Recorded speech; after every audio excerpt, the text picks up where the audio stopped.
Subscribe कीजिए civil notebook channel को और बेल आइकन को दबाइए latest civil engineering related videos को सबसे पहले देखने के लिए। Hello friends, welcome back to my channel.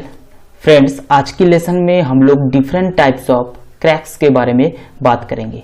दोस्तों, किसी भी कंक्रीट स्ट्रक्चर में different types of cracks generate होता है।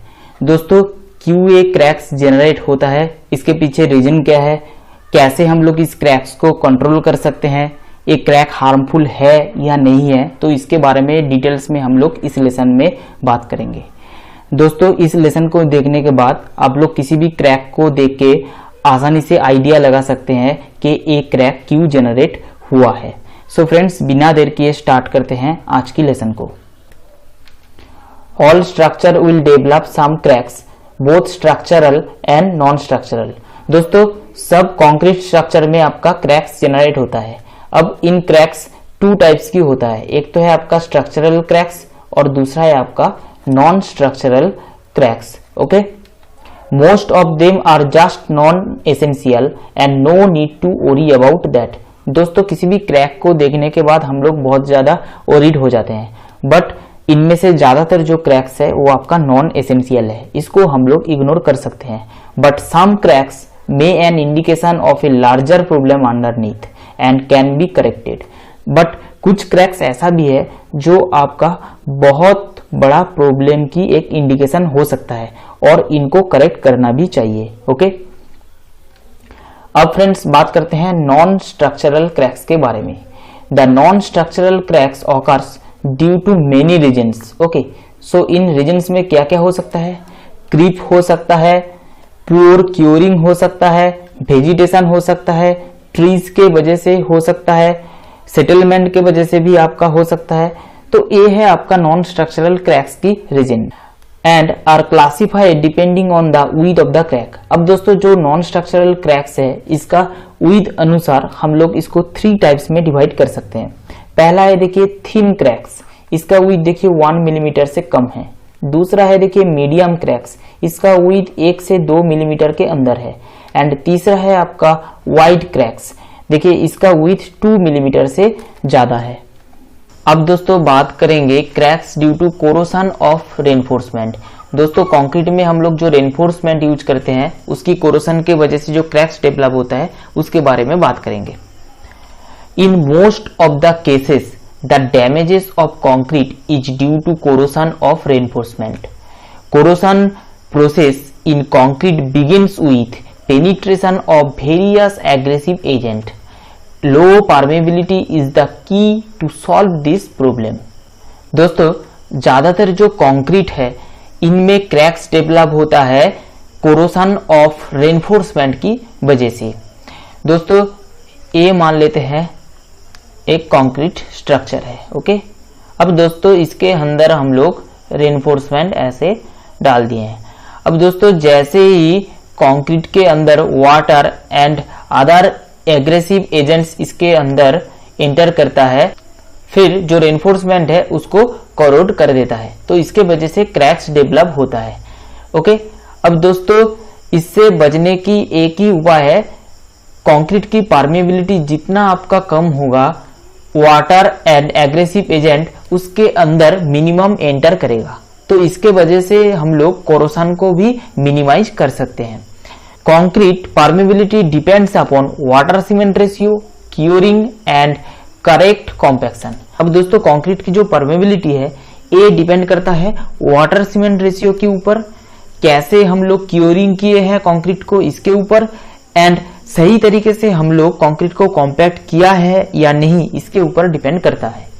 A well design concrete is water tight and adequate cover gives good protection to the reinforcement from corrosion. दोस्तों, अगर हम लोग एडिक्वेट कवर प्रोवाइड करते हैं, जैसे कि IS 456 में मिनिमम कवर्स मेंशन किया हुआ है स्लैब कॉलम बीम्स के लिए, उस हिसाब से अगर हम लोग कवर प्रोवाइड करते हैं और हम लोग कंक्रीट को सही तरीके से डिजाइन करते हैं, तो उस केस में आपका वाटर टाइट हम लोगों को कंक्रीट मिल जाता है। Reinforcement corrosion is very hard to repair and corrosion of reinforcement is cause sharp cracks with a brownish colour. दोस्तों, कोरोशन की वजह से जो क्रैक्स आता है तो इसको रिपेयर करना बहुत ही हार्ड हो जाता है। ओके, और इसके वजह से जो क्रैक्स डेवलप होता है वो आपका बहुत ही गंभीर होता है और इसके कलर ब्राउनिश हो जाता है, जैसे कि आप लोग इधर देख पा रहे हैं। इससे हम लोग आसानी से डिटरमाइन कर सकते हैं ये आपका कोरोसन की वजह से क्रैक्स डेवलप हुआ है। This lead to loss of strength, इसके वजह से जो स्ट्रेंथ है स्ट्रक्चर की वो आपका धीरे धीरे लॉस होना स्टार्ट करता है and finally collapse, and finally structure आपका कोलैप्स हो जाता है। अब दोस्तों हम लोग बात करते हैं थर्मल क्रैकिंग ऑफ कंक्रीट के बारे में। Temperature difference leads to volume change which leads to cracks. This normally happens to mass concrete having thick sections. The temperature differences can be caused by either the center of the concrete heating up more than the outside surface due to heat liberation at the time of setting. The more massive is the structure, the more likely to have temperature differences. दोस्तों, thermal cracking of concrete हम लोग देख सकते हैं मास concreting के वक्त। मास concreting हम लोग कहां पर देख सकते हैं, जैसे कि इसका एग्जांपल है डैम। दोस्तों, डैम में हम लोग मास कंक्रीटिंग करते हैं। जो सेक्शन है इसका थिकनेस बहुत ही ज्यादा होता है। सो फ्रेंड्स, इसके वजह से क्या होता है, देखिए जो कंक्रीट की जो बीच का जो हिस्सा है इसमें बहुत सारा हीट लिबरेशन होता है आउटसाइड की तुलना में, और इसके वजह से देखिए जो वॉल्यूम एक्सपांशन है वो भी आपका डिफरेंट हो जाता है, और इसके वजह से देखिए क्रैक जेनरेट होता है कंक्रीट में। ओके, तो इसको हम लोग कह रहे हैं थर्मल क्रैक्स। अब दोस्तों, इस थर्मल क्रैकिंग को रिड्यूस करने के लिए कभी कभी हम लोग लो हीट सीमेंट को यूज करते हैं कंस्ट्रक्शन में। ओके, अब फ्रेंड्स हम लोग बात करते हैं प्लास्टिक श्रिंकेज क्रैकिंग के बारे में। It occurs a few hours of placing. It occurs due to rapid loss of moisture caused by humidity and wind velocity at the surface of concrete। दोस्तों, कंक्रीटिंग करने की फ्यू आवर्स के बाद ही इस तरीके की क्रैक्स को हम लोग देख सकते हैं। दोस्तों, इस तरीके की क्रैक जेनरेट होता है जब कंक्रीट की सरफेस से बहुत ज्यादा वाटर लॉस होता है। फ्रेंड्स, विंड स्पीड ज्यादा होने से एंड ह्यूमिडिटी के वजह से कंक्रीट सरफेस से बहुत ज्यादा मॉइस्चर लॉस होता है। When high rate of surface evaporation is caused, the surface concrete shrinks and tensile stress develop in the surface। दोस्तों, जब रैपिडली आपका सरफेस से वाटर इवापोरेट होता है तब कंक्रीट की सरफेस में टेंसाइल स्ट्रेस जेनरेट होता है और इसके वजह से देखिए क्रैक जेनरेट होता है। तो इसके वजह से आपका प्लास्टिक श्रिंकेज क्रैक हम लोग देख सकते हैं कंक्रीट में। This leads shallow cracks formation of polygonal shape and parallel to one another. दोस्तों, इस तरीके की जो क्रैक्स है ये ज्यादा आपका गहराई तक नहीं जाता है। ओके, एकदम सरफेस के ऊपर होता है। दोस्तों, ये पॉलीगोनल शेप का होता है और एक दूसरे की पैरेलल होता है। These are minor cracks and doesn't harm the structure। दोस्तों, इस तरीके की जो क्रैक्स है बहुत ही कॉमन है और ये माइनर क्रैक्स है और ये स्ट्रक्चर को हार्म नहीं करता है। अब फ्रेंड्स हम लोग बात करते हैं कंक्रीट क्रेजिंग के बारे में। Crazing is the development of fine networks of random cracks on the surface of concrete caused by shrinkage of surface layer. दोस्तों, सरफेस लेयर की श्रिंकेज के वजह से रैंडम क्रैक्स जनरेट होता है कंक्रीट की सरफेस में। इसको हम लोग क्रेजिंग कह रहे हैं। Crazing of concrete develop at an early age and it's very hard to detect unless wet and beginning to dry। okay, they do not affect the structural integrity of the structure or the durability of the concrete। दोस्तों, इस तरीके की जो cracks है ये structure की durability के ऊपर कोई इफेक्ट नहीं करता है। Crazing usually occurs due to poor workmanship like inadequate curing. दूसरा है irregular wet curing and drying. एक बार हम लोग क्योरिंग किए उसके बाद ड्राई हो गया, फिर से हम लोग क्योरिंग किए तो इसके वजह से देखिए इस तरीके की क्रैक्स जनरेट हो सकता है। तीसरा है टू मच वाटर ब्लीड। अगर कंक्रीट सरफेस से ज्यादा वाटर ब्लीड करके सरफेस के ऊपर आ गया उस केस में भी इस तरीके की क्रैक्स डेवलप हो सकता है। लास्ट है ओवर वाइब्रेशन। दोस्तों, कंक्रीट को कॉम्पैक्ट करने के बाद अगर हम लोग ओवर वाइब्रेट कर दिए हैं उस केस में भी आपका कंक्रीट क्रेजिंग हम लोग देख सकते हैं। फ्रेंड्स, अब हम लोग बात करते हैं concrete cracking due to vegetation. दोस्तों इधर आप लोग एक बिल्डिंग देख पा रहे हैं। दोस्तों ये है इस बिल्डिंग की फाउंडेशन। अब दोस्तों इस फाउंडेशन के नीचे जो सॉइल प्रेजेंट है वो है आपका क्लेई सॉइल। किस तरीके की क्ले है? Shrinkable clay. ओके, मतलब श्रिंक कर जाता है। ओके, सो फ्रेंड्स इस तरीके की क्ले प्रेजेंट है और साइड में देखिए ट्री प्रेजेंट है। अब दोस्तों इस क्ले में जो मॉइस्चर प्रेजेंट है, ट्री की रूट क्या करेगा, इस मॉइस्चर को अपने तरफ खींच लेगा। ओके, और इसके वजह से देखिए जो क्ले प्रेजेंट है इधर वो आपका डिहाइड्रेट हो जाएगा। फ्रेंड्स जैसे ही क्ले आपका डिहाइड्रेट हो जाएगा तो श्रिंक कर जाएगा। ओके, और श्रिंक करने के वजह से क्ले की जो वॉल्यूम है वो आपका डिक्रीज हो जाएगा। जैसे ही आपका वॉल्यूम डिक्रीज हो जाएगा तो इधर देखिए सेटलमेंट आप लोगों को देखने को मिलेगा और इसके वजह से क्रैक फॉर्म होता है। ओके, फिर से देखिए रेनी सीजन में क्या होता है, जब वाटर मिट्टी के अंदर फिर से आता है तो क्ले सोइल करना स्टार्ट करता है, मतलब क्ले की वॉल्यूम इंक्रीज होता है और इसके वजह से देखिए एक अपवर्ड थ्रस्ट बिल्डिंग के ऊपर लगता है और इसके वजह से भी आपका क्रैक जेनरेट होता है।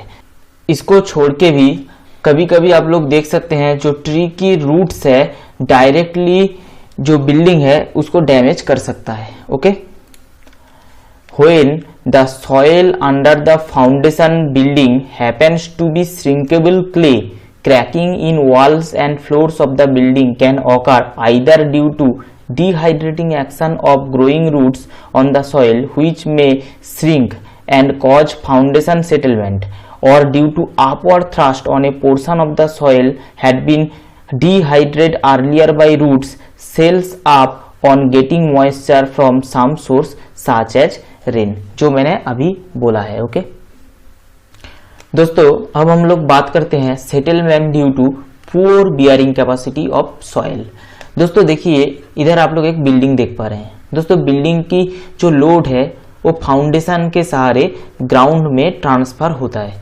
दोस्तों देखिए लेफ्ट साइड में मैंने डार्क कलर में एक सॉइल को दिखाया है, इसको हम लोग मान ले रहे हैं ये है आपका dense sand.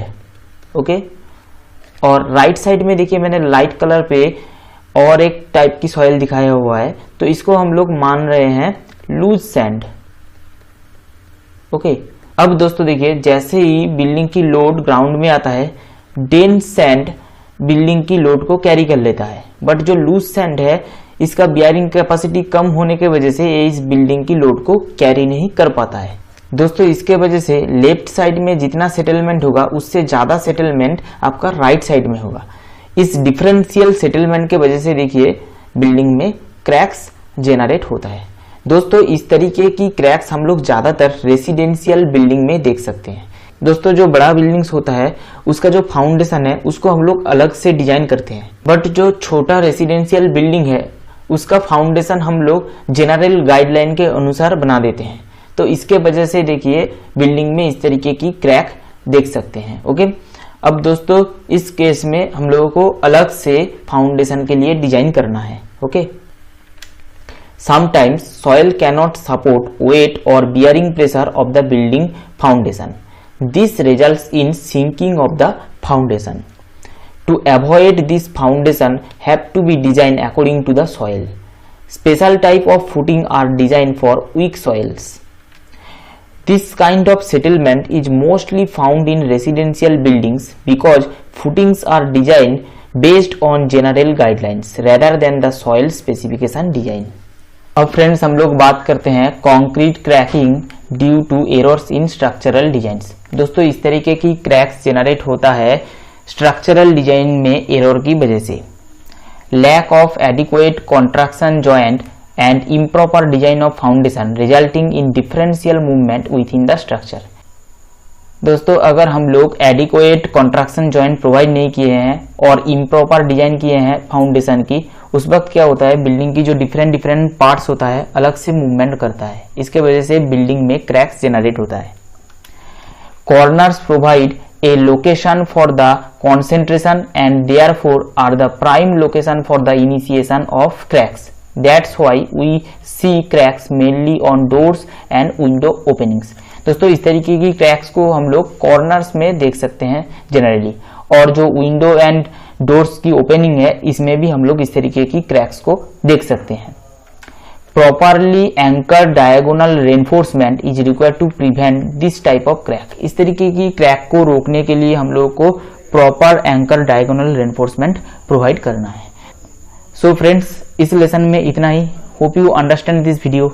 If you understand then like this video, share with your friends and please subscribe my channel. दोस्तों मिलते हैं अगले टॉपिक पे।